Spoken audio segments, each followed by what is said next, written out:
Hi guys, welcome back to my channel. And for today's vlog, it's very special because we do have a guest for today who's going to share with us her experience here in Canada as a professor. So let's all welcome Professor Mary Bamimore. Hi, Professor. Good evening, Sheila. Thank you so much. How are you? Good evening, everyone. I'm good, Professor. How are you? Fine, thanks. Fine, thanks. I'm kind of happy with the slow transition into the cold. We've kind of have it, had it warm for quite a bit. The warmth has been lingering, at least up until Yes. Thanksgiving. Yeah, that's true. But actually, fall season is also one of my favorite seasons, so I'm quite Okay. excited. Yeah. Yes, and we do have the fall. I think the Thanksgiving kind of ushered in the fall Yeah, that's true. colder right after Thanksgiving, as if Yeah, there was that's something true. about that day. That's true, Professor. Thank you so much, Professor, for your time today You're and welcome. for taking this time and opportunity for us to get to know you more as well as your experiences. So thank you so much. Thank you. And yeah, to start, Professor, I would like to ask you some questions. So It's as an esteemed educator in Canada, could you kindly expound upon your experience, like, instructing international students within the Canadian academic landscape? Mm. Thank you very much, Sheila. So, my experience is, as much as I believe my experience is quite wide in education, from being a student to an educator, it's one perspective. So, the students I have taught range from high school students, to undergraduate students and to postgraduate student, one of which you are. So, do you want me to just talk on the different, Yes, the Professor. Yeah. five? Okay, yeah.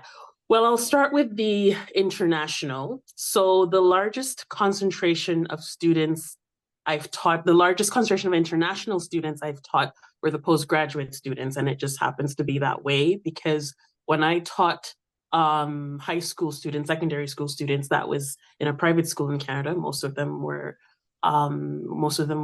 permanent residents. Same thing when I taught undergraduate students as a TA. And then again, that that can be a conversation because what is really international? Because if you were an immigrant but became a permanent resident, you still could have that vibe of international. So, anyway, putting definitions aside, let me start with the postgraduate students. It was quite a learning experience for me. I mean, first of all, I would start with communication. And I mean, needless to say, for a lot of students coming from outside of Canada, English may be their second language or not their first language. So sorry, what was your question? I mean, can you take me back to your question so I can give valuable answer? Yes, Professor. So it's like more on your experience instructing the international students within the Okay. Canadian academic landscape. Yep. Right. Yeah, I will say Canada is pro-student. I feel the students who don't have a communication barrier tend to thrive. Doesn't mean that the students who don't it doesn't mean that students who maybe have communication issues can't improve. But what I like about Canada is and again, I'm also talking as an international student myself. I was also a postgraduate international student. The environment is pro succeeding, but you have to make the effort. And I don't know if that's the case with any other environment, but you have to make the effort. What I will say for anyone who's interested in coming to study in Canada, it really pays off to have a command of language. Because even if you're not coming to study any language major, communication is important. Communication, not just with the content of what you're studying, but beyond the content of what you're studying, relationships. And I think one of the things we're going to discuss is, tips I could give international students to survive or how to be successful or get jobs. I would say communication is, I would make communication a focal point of our discussion.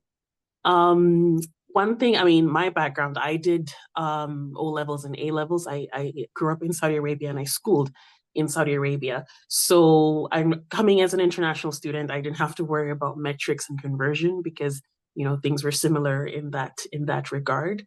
But I would say communication, working hard, it pays off. Got it. Thank you so much, Professor. And yeah, you've mentioned a bit of your background. So yeah, I think that should have been my first question. Like, how's your experience, like coming here to Canada as international student and then pursuing your career as a professional here in Canada as a professor? Yeah. So how's that journey? Thank you very much. I'm very, very grateful for the experience I've had. I mean, I came to Canada in 2008. It was my first time in Canada ever. I'd never visited Canada. As a matter of fact, to show you how much I didn't know about Canada, I wasn't sure if it was an American state or a country.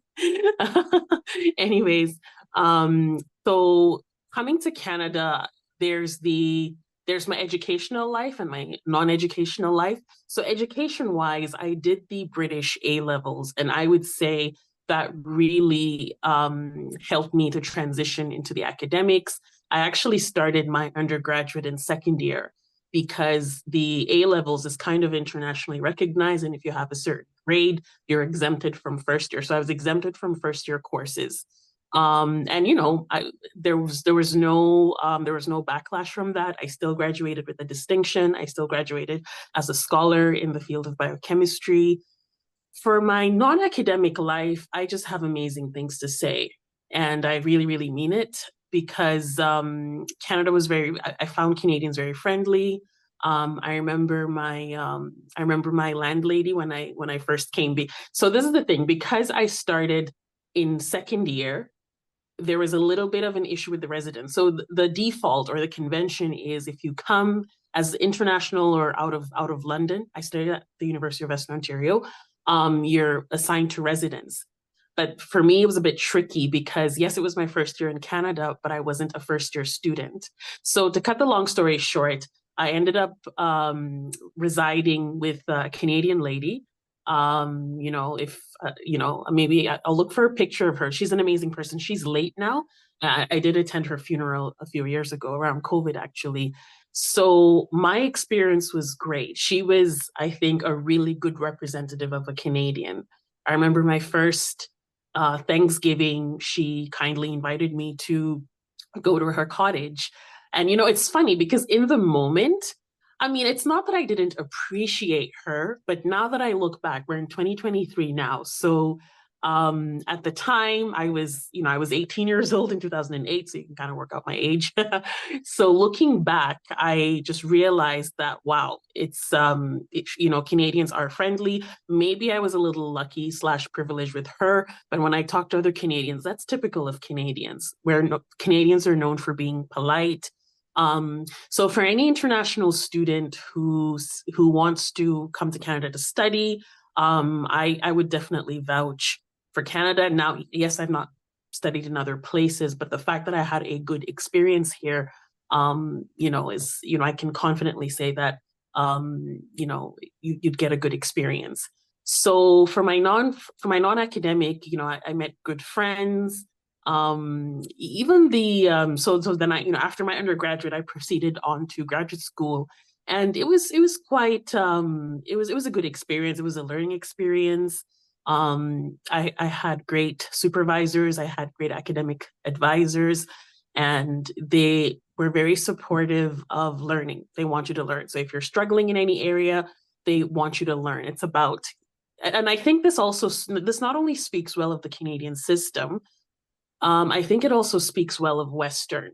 For the longest time, I haven't been to Western in a while. Western was known for having a good student experience, and I'm sure Fanshawe too is known. Fanshawe has been expanding with a lot of international students. So, as an educator, I've been on a few meetings and whatnot, and I would say Fanshawe does try its very best to give international students a good experience. It's one of the reasons they opened Fanshawe South to kind of cater better to international student. That college, if I'm not mistaken, is under 5 years old or about that. So yeah.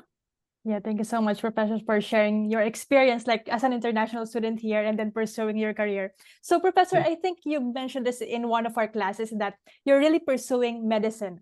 before. Yes. But Mhm. you ended up right now as epidemiologist and Yes. also teaching as a professor in Fancher College. I mean, how's that Yes, experience? yes, yes. Thank you for asking this question, Sheila. It's thank you very much, Sheila, because it kind of reminds me of so many good things. So at the time when I had done my A levels, so I had done the A level subjects for medicine. So outside of North America, including countries like the UK, India, Nigeria, uh, as a person can enter their field, their professional field of choice pretty much after high school. But in Canada, it's a little bit different. So when I had done the A levels, assuming I was going to study in the UK or Nigeria or India, I think I pretty much I had the subjects required for medicine, and I think I had the grades that would have allowed me to get into medical school. But I think me not ending up in medicine is a factor, is a composite of many things. But one of those things is the country I pursued my bachelor's degree in. So, and again, that was in Canada. So I remember when I was in, I think it was third academic year, the second year in Canada, but third academic year because of that 1 year jump. I started thinking, okay, let me prepare for medical school. I had good grades for my second year. So before I even got into what the MCAT requirements were, one of the requirements for most Canadian schools, and I'm talking 90, if not 95% of Canadian schools, was that you had to be a minimum of a permanent resident or a Canadian citizen. And I was an international student at the time. And this was a little puzzling for me because in America, if I'm not mistaken, I don't think your country of citizenship is a determinant of admission into medical school or professional school. If I'm not mistaken, I know people who were not citizens or permanent residents of the UK and got a British medical degree. Same for the US. So I think there was an assumption on my part on some level that contributed to that surprise. And it's funny, I talk a lot about assumptions, and it may come up in some of the other questions we're gonna work through. So with that, one thing that taught me is just never assume, and sometimes I feel the social environment we're in almost cajoles us to assume things. Like I remember when I was in the process of getting my permanent resident, I was an international student once. Um, there was a bit of a tricky. There was a situation I found a bit tricky. So I was in Canada at the time, and an option for the landing process would be to leave the country and come back. So our American neighbors were, a good option for going and coming. At the time, I didn't have an American visa on my passport, and then I remember asking people. I said, "This is the situation. Is there a way I can go about this process without getting an American visa, or is it necessary? Would I be in any trouble if I didn't? Because my intent is just to leave and come back." Interestingly, a lot of people were like, "Oh, you don't need to get a US visa. Just go and come back. It's just all you may get is a soft rejection." And then I sat down and I thought to myself, I'm not going to make any assumptions here. And funny enough, I went down memory lane on, was it not assumptions that led to me being surprised? When I wanted to apply to medical schools in Canada during my third year. And I said, not getting into medical school for an assumption is one thing, but God forbid I get into some legal trouble sometime, somewhere down the line. So I said, you know what? I'm just going to go to the embassy and get the American visa. At least that way I don't have to scratch my head. Did I do something wrong? Did I not do anything wrong? And when I got to the American embassy, the consulate was actually impressed and happy that this person, because they understood that the only reason I'm going is just to go and come.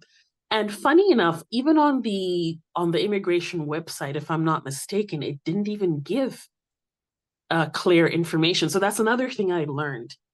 Always look for the right information. And even when the information comes your way, you've got to critique the source. Now, there's laws, there's acts, and then we have websites like the IRCC that was formerly, called the CIC. So, that's one thing I even learned in my PhD program, in my epidemiology program, to always critique information.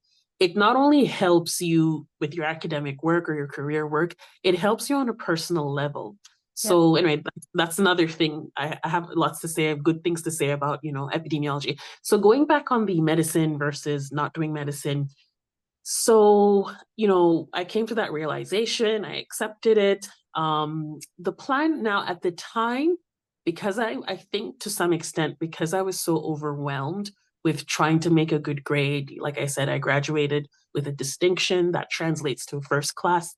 In some other systems, like in the British system, that translates to a first class or to a cum laude in the American system. So I didn't right away look into the immigration process.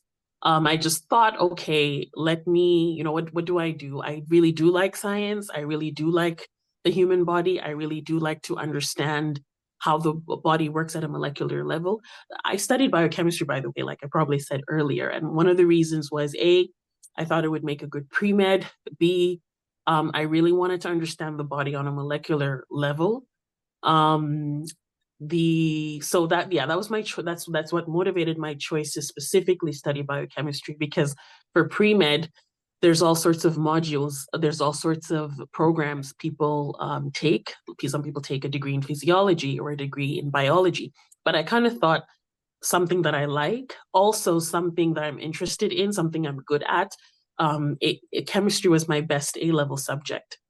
I did really well in A-level chemistry, and biochemistry is very, very close to chemistry, or organic chemistry in particular. So, and I thought, if for whatever reason, I stopped at biochemistry, I could, I thought I may be able to get some job, I could work for the pharmaceutical and whatnot. But then, so I proceeded, I did my master's in biochemistry, also at Western University. I had an amazing supervisor. That's the supervisor is literally one of the best person, if not the best person I'm privileged to ever have crossed paths with. I learned so much as a scientist, not only as a scientist, but as a person. He is so, it was a he is so excellent that sometimes I just need to go down memory lane and, replay some of my interactions with him. And funny enough, I would learn. I'll be like, oh, that's why he did it this way. Oh, that's why he did it that way. So I would definitely say, in terms of my career, in terms of my educational journey, the experiences I had during my master's have really shaped me, have really influenced me. And then I finished my master's and then thought, okay, I was already getting burnt out, because from kindergarten, I essentially didn't really have a break. Kindergarten, elementary school, high school, first degree, then second degree. So I was like, you know what? Let me get a break. Let me get my work permit. So I've been through the whole post-graduation work permit, the PG work permit route. And, that was an interesting experience in and of itself. So I had a bit of a break. At the time, my nuclear family was based in Saudi Arabia. So I did go to Saudi Arabia between finishing my master's and starting my PhD. At the time, I had it at the back of my mind that I wanted to do a PhD, but I wasn't really sure of what I wanted to do it in. And this is another thing, if I were to give advice to international students, is seek mentors. You have to demarcate or distinguish between people you like and people that can help you. So what am I saying? So say you have a family member who you're close to, is your supporter, is your confidant and whatnot. Don't mistake them for a mentor. Just because someone is a genuine supporter of you doesn't necessarily mean they're the best person to give you advice or guidance on certain topics, for many reasons. For one, they've not walked that path. And another, even if they've not walked that path, that just may not be their forte. So for instance, I look up information on random things. And one of the reasons I do is people tend to come to me for advice. So sometimes I could come across information and follow up on that information, not because I want to pursue that line of whatever, but I'm like, what if someone asks me on medic, for example, I still follow up on medical school procedures. Not that I'm interested in pursuing medical school, but people do come to me, oh, I want to go to medical school, I want to go to dental school, what do you advise? So between my master's, between completing my master's and starting my PhD, when I was in Saudi Arabia, I sought advice, and I found it. There's that saying, what you're looking for is looking for you. So that was my experience. And I remember it was a professor, a Nigerian professor. He was a renowned professor in dentistry, and he was from Nigeria, was trained in the West. And I happened to get his contact, and we met in person in Riyadh, Saudi Arabia. I can't forget. So I was in his office. He kindly, gave me an audience, despite his super busy schedule, because he was a clinician scientist and supervised lots of dentistry students.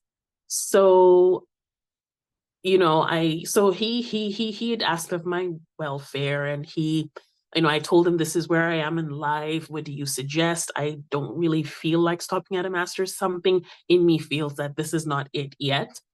And, I'm a female, and, in a lot of cultures, including the culture of my parents, settling down is a thing synonymous with being a female. That's a thing for me that I, hope to accomplish soon. So we had this conversation around career, and he brought in a lot of perspectives.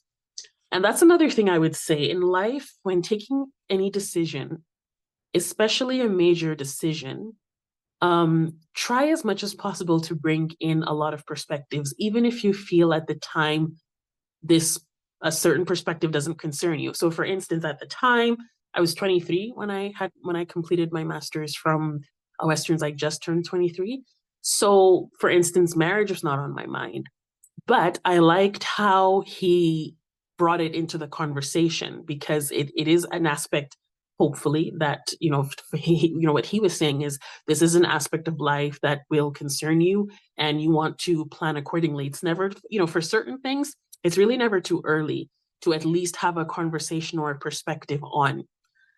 So he said, yes, you have everything it takes to pursue a PhD in biochemistry, but then he's like, is that what you really want? Besides, wanting or not wanting it, is that really what's going to suit your purpose or suit your destiny, or whatever you want to call it? So it was a lot of soul searching. So I told myself, okay, I really like science. I still want to be relevant in healthcare. And I don't know if getting into professional school is really a thing for me. For many, and professional school may not be a thing for people for many reasons. One is the financial, one is the application process and whatnot.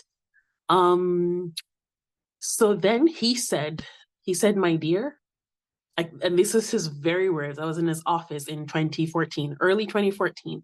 He said, my dear, if for whatever reason you can't do professional school, if for whatever reason you can't do medicine, pharmacy, dentistry, law, do something in public health.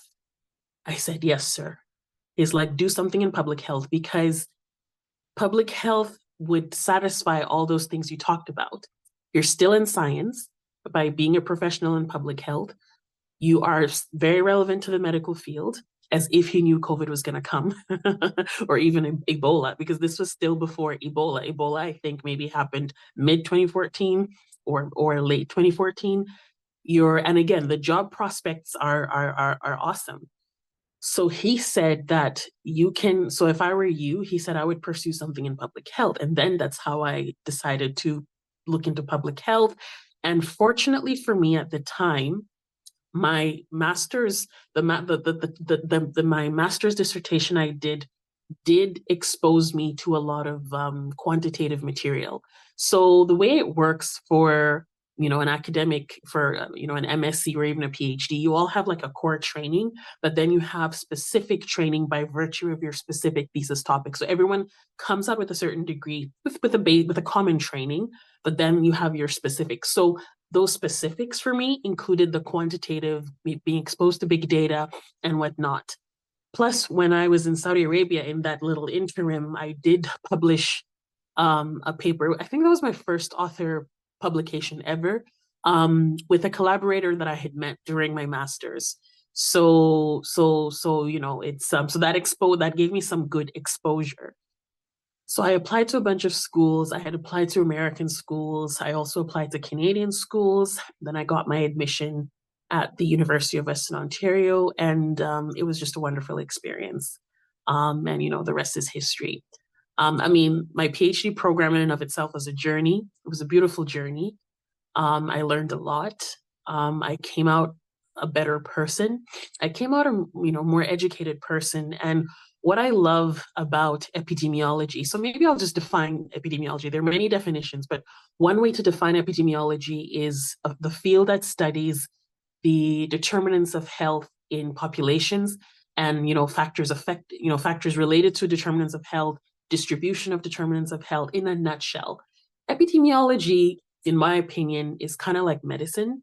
So as an epidemiologist, especially if you've gone through a doctoral training, if you've studied epidemiology to a doctoral level, you have like basic training, just like physicians would, but then you kind of have your specialties. So you have individuals who are infectious disease epidemiologists. You have professionals who are mental health epidemiologists. So, when I tell people I'm an epidemiologist, they're like, oh, you must be into COVID stuff. I was like, I have the training to do epidemiology work in COVID, but that's not exactly infectious disease epidemiology is not my specialty, but I definitely have the training to work in that field and perform, in the capacity of an infectious disease epidemiologist. I'm so grateful for, crossing paths with epidemiology. I get to work with physicians.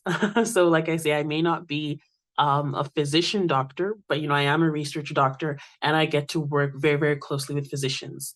I get to publish a lot of papers. A lot of the work I do is available on PubMed. So it's been, there, I would say in my journey, I'm still on a journey. I still believe very much that I'm on a journey. I'm happy I have the tools to be a good researcher because I think epidemiology has given me the tools to be, hopefully, a researcher that can, produce something impactful, hopefully.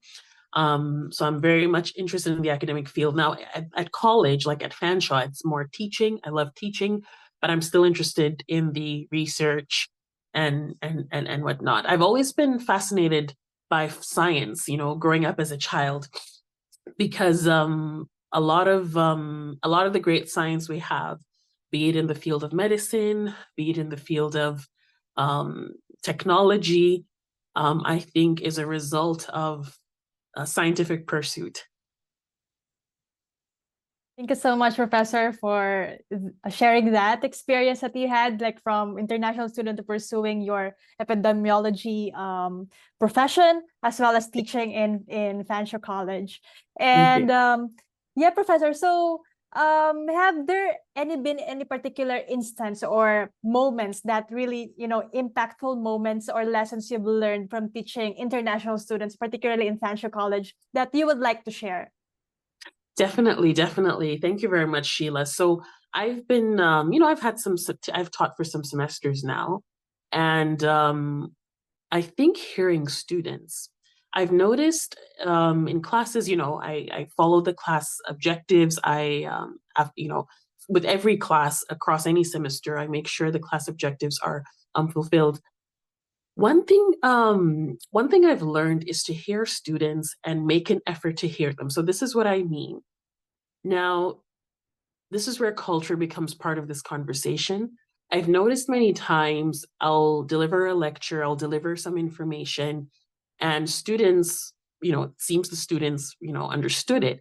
But maybe, but now when I'm maybe assessing them on some formal assessments, and maybe if I have a little one-on-one chit chat like after class with them, they were kind of overwhelmed with the information, and I was like, you could have said something. So I think maybe that it could be a cultural thing. Maybe they, again, coming from their cultural background, maybe there's a bit of hesitancy. But well, yes, going back to what I was saying is kind of to anticipate, I think, anticipating, I don't want to say anticipating assumptions because that almost sounds counterintuitive, but like I was saying, I've noticed that sometimes, again, coming from a culture of respect, students, give me the impression that they understood some material and maybe really it was a little complicated, or they would have liked me to break it down. So that experience, and I came to that realization from just chit chats, or maybe when I marked the students, and I was like, okay, maybe they didn't really understand things to the level I wanted them to understand. So one thing that has helped me was to make an effort to really get a feel of students, because the thing is that if students come to class and all they're exposed to is this overwhelming material, unfortunately they're not really learning, and you as the professor may not be aware. So I think one thing that has helped is getting students feedback. Sometimes you can indirectly or somewhat seek that feedback and shape your teaching materials in that light. And the things I also share with students are some of the things I learned, and these are some of the things that we touched upon earlier during our conversation. Never to assume and never to be afraid. And maybe we're going to touch a bit on psychology. What helped me as a student, and I mean from my A levels to my undergrad and even to my PhD, I was never afraid to ask questions. But I've noticed with some individuals, and this happens to a lot of people, there's some hesitancy on how they're going to look if they ask that question. So they're almost more concerned about how the person sitting next to them is going to feel about a question over really, learning information. So I'm aware of that. So sometimes I might ask students for feedback directly, or I can just sometimes ask them to, in their own words, restate what I just said.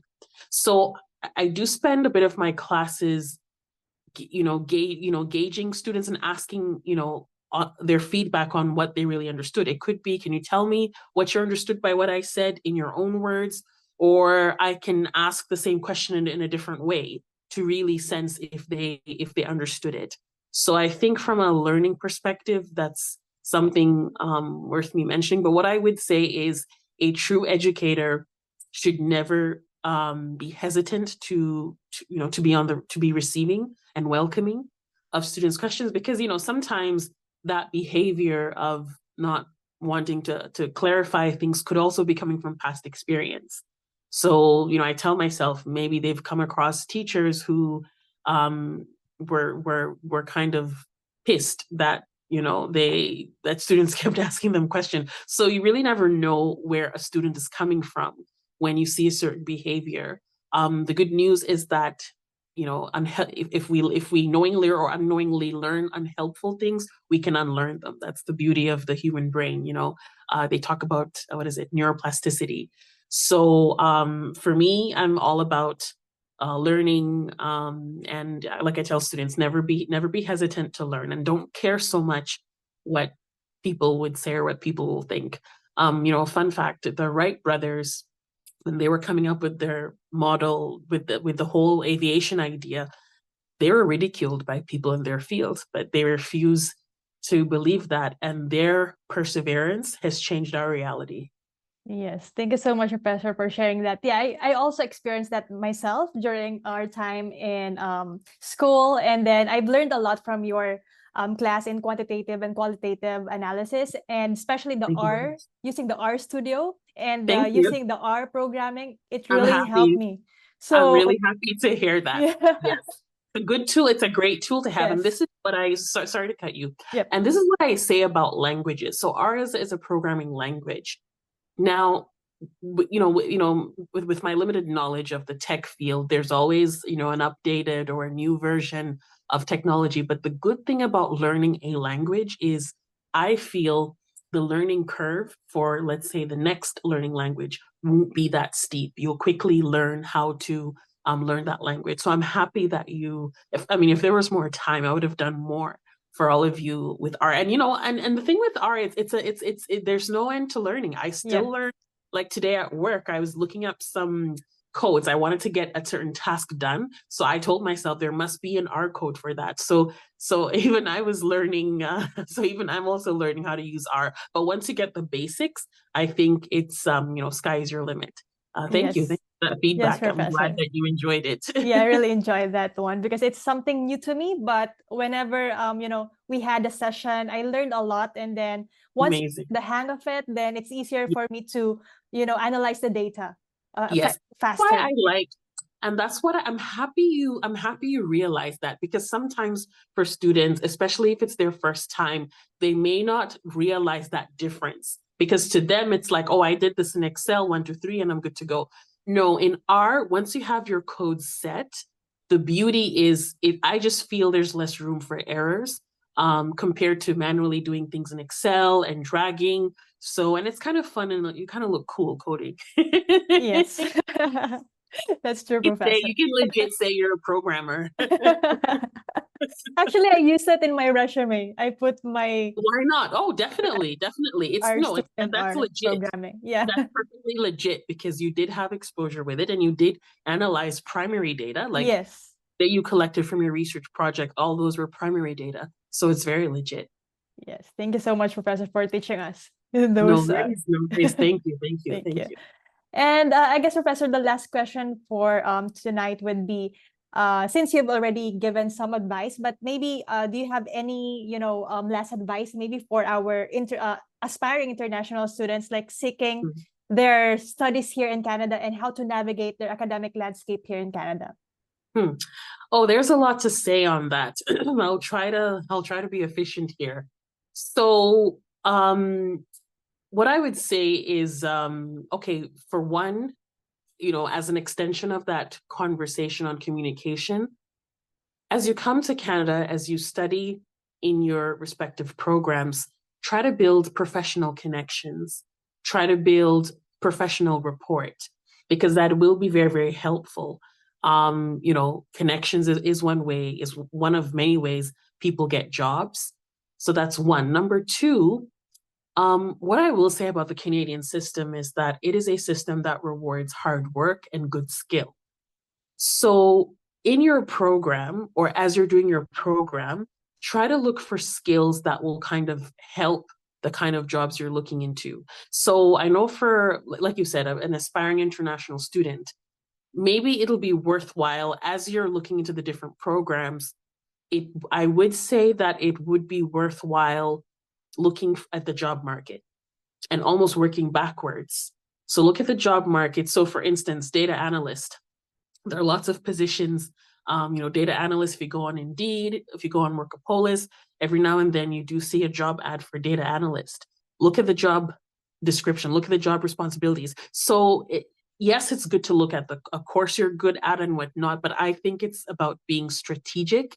So if you go on this website and they look at these skills, maybe you want to choose a program where maybe in one of the courses you cover R, for instance, or cover Python. That's another programming language.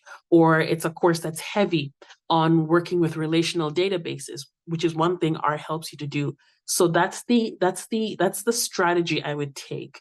Because, like I said, the Canadian system rewards hard work. And in everything you do, like my Canadian landlady said when I was in undergrad, she said a lot of wise things. One thing I remember is pursue excellence. When you pursue excellence, when you strive for excellence in anything you do, whether if you're writing, write excellently. If you give presentation, present excellently. There's just something about that results in a good outcome. When you're made of good stuff, people will want you and will want to keep you. Yes, thank you so much, Professor, for those advice. And I really learned a lot from you. Thank you. And I think also our aspiring international students will learn a lot from this session that we had. And I thank you so much, Professor, for that. Thank you. Thank you. I'm definitely welcome to more sessions, if I can Yes. if I can be of any help. Yes. Because there's Yes. just so much to say. Yeah, It's a definitely. journey, and a journey is usually multifaceted. So there's Mm-hmm. so much to say. So I'm definitely more than happy to share and to learn. Yes, most definitely. It's like a continuous process, right? We're learning every now and then. Even now we're discovering new things. So definitely it's Yes. something Yes. that we would want to maybe pursue in the future to learn more from you, Professor. So maybe we can have another session if ever. Thank you so much. Thank you so much, Sheila. Thank Thank you you. Thank so you. much, And Professor. thank you. So And you're amazing. I would say you are an exemplar of one of my best students. Like, you always thank strive you. for excellence. You really wanted to learn. So you'll go far. Thank you so You'll much, Professor. you've Thank got no you. limits. Thank you. And for Yes. all our viewers right there, hope you learned a lot from this session. And thank you again for watching my vlog, and see you again in my next Thanks, videos. everybody. Bye, everyone. Bye. Okay. Hi guys, welcome back to my channel. And for today's video, we have a special guest. She's one of my classmates in postgraduate certificate in business management. So let's all welcome Blessing. Hi, Blessing. Hi. Hi, thank you so much for today. And yeah, so we're going to discuss, our experiences as international students here in Canada, and also like after the program, because right now we're already finished with the program. We're just waiting for our graduation. So we're gonna talk about that. Yep, So I'm excited. okay, so for now, Blessing, could you share a bit of your personal experience as an international student in your Canada, and then what motivated you to pursue your education here? Okay, yeah, thank you. So I wanted to come to Canada because I've always been a very business-oriented person. So I have business background already because for my BSc I studied economics. So I wanted to do advanced business, like get to know more about business, and like so I choose to do international business. So that way I have more insight about business, how to develop myself, how to help people as well, like young people that want to go into business. So that's why I choose to come to Canada. And I think Canada is pretty like chilled, relaxed. It's a beautiful country. Yeah. Yes, thank you so much, Blessing. Yeah, most definitely. So, like me also, I came from the Philippines and studied here because I know that this would be a good avenue for me also to pursue my further education as well as my career. And also, Blessing, I would like to ask, so you're from Nigeria, right? So how's the process? Like, what did you do to have a successful application as international student here in Canada, and how was your experience? So for me, back in my country, Nigeria, like it was easy because I had like a good agent that I worked with. So having like my other degrees back home, it was so easy to like apply to. I applied to Fanshore and I got the admission. And the next process was the visa. And it was really straightforward. It was more like the universe was like in tune to me coming to Canada. So everything was so easy, so smooth. And yeah, I got the visa and I came to the country. Yeah. Wow, that's actually great that you had a very smooth process coming here to Canada. So coming from like Nigeria, what were your biggest like cultural adjustments like that you had to make when coming here to Canada, and how did you navigate them? Oh my goodness, like it's been a journey. I'm not even gonna lie, like it's been a journey. Every day is still like a journey. Like you still have to learn. I think like it was just first of all, like the culture shock. I feel like most people don't talk about that because like it back in Nigeria, like there's a way that Nigeria is set up. Like I'm sure even in the Philippines it's like that. You guys are used to like living a certain way, like you have things at your beck and call, you know already like what to do to get this done. You just have like a way to go around things. But coming to Canada, like the whole country like is so different. Like the rules, yeah, the culture is different. Trying to like mix up with people, like even the accent, like the language barrier, like your skin color, like the environment, everything is so different. And me coming to Canada, like for the first time as a student, like it was a bit like, like it was just like, oh my goodness, like it was so hard at first, like when I got in, like in terms of like, oh no, it wasn't hard. I think it became hard after the COVID because I was among the lucky one that came into the country when they just lifted like the COVID ban. So I have my family here. So I kind of like had a smooth ride in the beginning.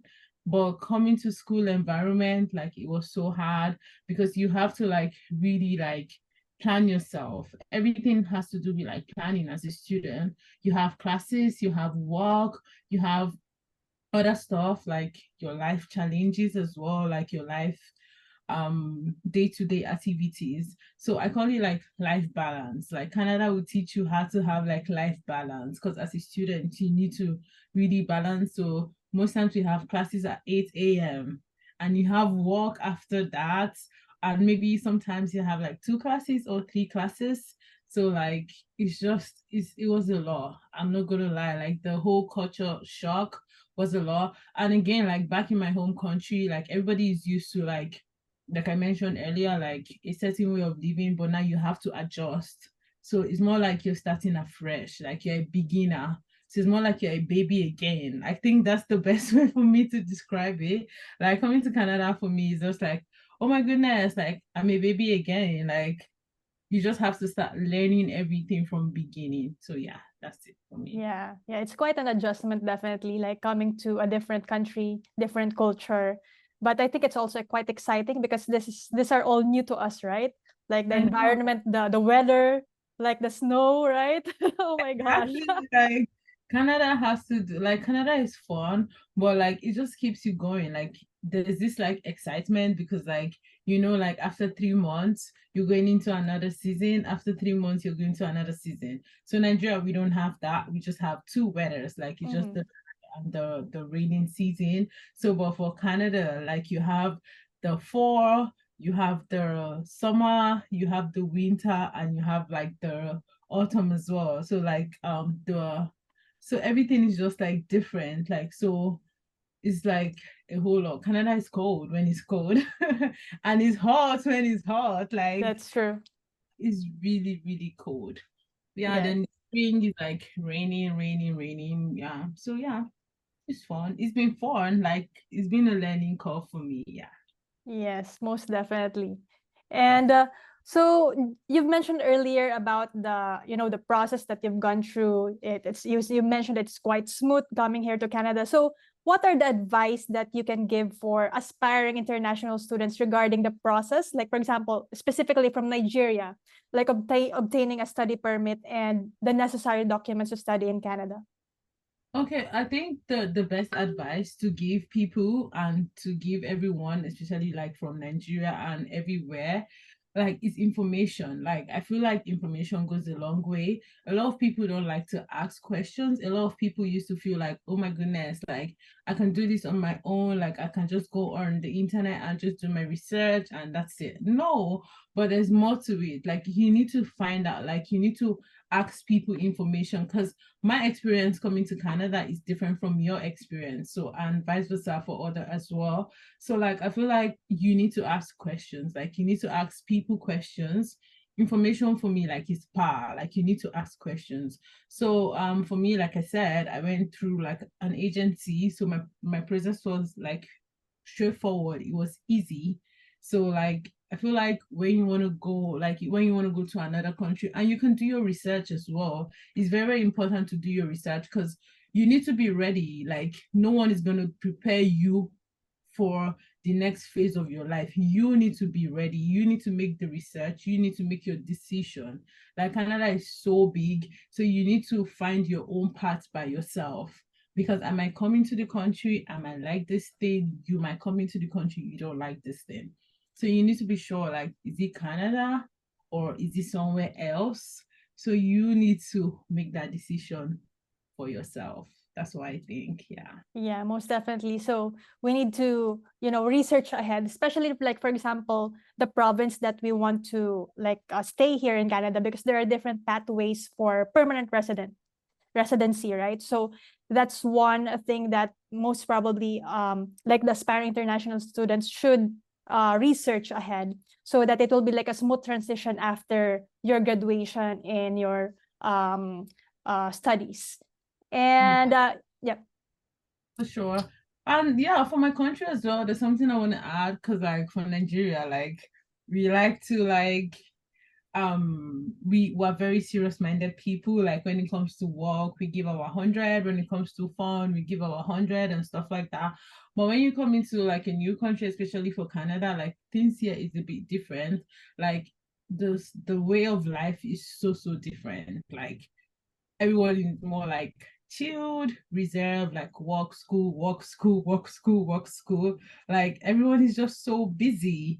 Like that's gonna be like sometimes it gets under your skin, because from where you're coming from, like you get to work, you get to have fun, you get to live life and do other things. Like life is not just about just doing one thing, or just like going around in circles, like just repeating the same thing. But when you come to a new country, oh my goodness, like you find yourself doing same thing. And for that, like most people, like they don't really, it doesn't really sit well with them. So I just feel like before you come in, that's why it's good for you to tell yourself like, oh, I want to do this, I'm ready for this, because that keeps you going. And you need to have a plan, you need to have a goal, so that will keep you in check. So whenever you're going down, or whenever you're feeling like, oh, did I make the right decision? Why am I even here? I have like my best life before, but things are not like going the way like I was thinking. And school, Canada school, oh my goodness, assignment, classes, like you need to give your all, like you really need to give your all. So like that can be like a bit overwhelming, especially when like you've been out of school for like a while. So you need to like prepare yourself mentally, physically, like before you can do that transition, because it's like a process. It's not just in one day that you just adjust, but you need to constantly remind yourself, why are you here? What's my goal? What am I looking for? So that keeps you going. So I feel like that's the best advice I'm going to give to anyone. And that's why I keep telling myself, like, why am I here? I'm here for a reason. And like something is what I'm pursuing. This is what I want to be. So that keeps you going. So regardless of the fact that you have ups and downs, and always like look up to God, like for direction and like your purpose. So yeah, that will help you as well. Yeah, that's actually a great advice, a blessing. So I think for our aspiring international students, yeah, we should really be we should have a goal and also focus on that specific goal if you wanted to be successful in your education here in Canada, as well as your future here in Canada.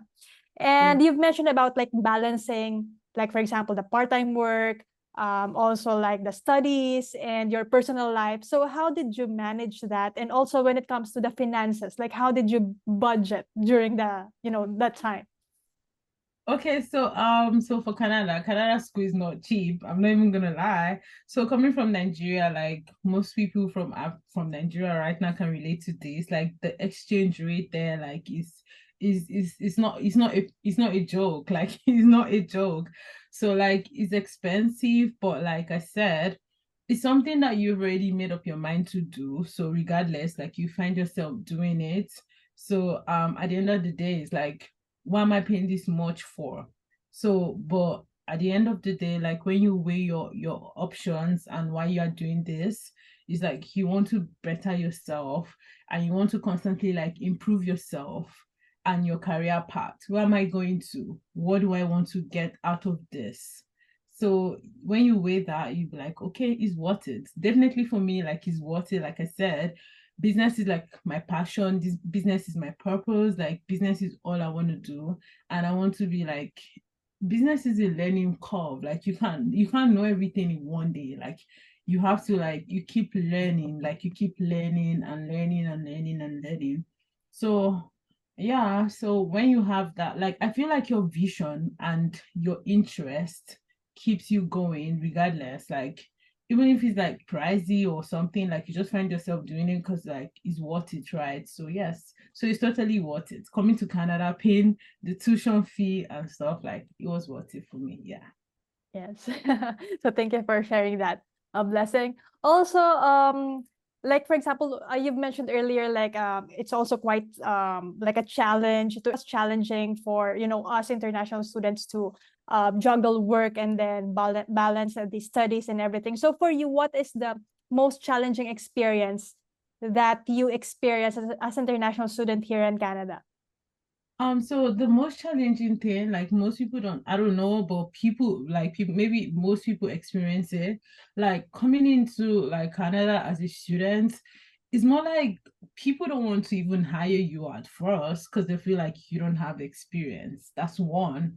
And secondly, like they feel like, oh, you're a student, so you can't give your time, like you can't give full time. So most people are looking for like full-time jobs, like people that can do full time. So student can only do part-time because there's certain hours that we're allowed to work for. So that was really, really challenging. And most jobs that you can find or like you have passion for or you have interest for, they don't even get to pick you because like, oh, people are already like taking the jobs already. So it's more like the only jobs that are there for students is just more like survivor jobs. I call it survivor job because like you can't really do so much as a student. So for me, like you just have to find a way to balance it because in all honesty, I had to choose is either I give all to like to my work or my studies. Like having like paying so much school fees, like it has to be worth it. So it's either you want to graduate with like good grades, you want to be like on this honor roll and or you want to give it to like because at the end of the day like the school is just it's only a phase, right? Like we're still going to be done with school and you're still going to be out there, you get like the good jobs like the mega jobs and whatever, but in the meantime you just have to like try your best to just try and focus more in your studies. I think that's what I did. And I'm so proud because I did that because now I'm going to graduate with honors. So, like, everything is just your decision at the end of the day. Like, everything is your decision to make, like, where you want to go and how, like, you want to, the path you want to follow. So for me, it's hard getting a job as a student, like a proper job. So like people should just keep that in mind, like when you're coming to Canada, because I feel like most people are not aware. They're just like, oh my goodness, I'm going to Canada. I heard the economy is great, the system is good, there are jobs everywhere, they're looking for people everywhere. I don't think so, honestly. Like, I don't think so. The jobs are there, but they're just not there, if you get what I mean. Like, you have to go through, it's a process, like, and you have to go through that process. I feel like you just, it's a phase, so you have a price to pay. So when you're done with school, that's when you can get like the proper job. Some people get lucky and like you get a job like when you're in school, but I promise you, you can't give your all to school and the job. So one has to substitute for the other. Yeah. Yeah, that's actually true.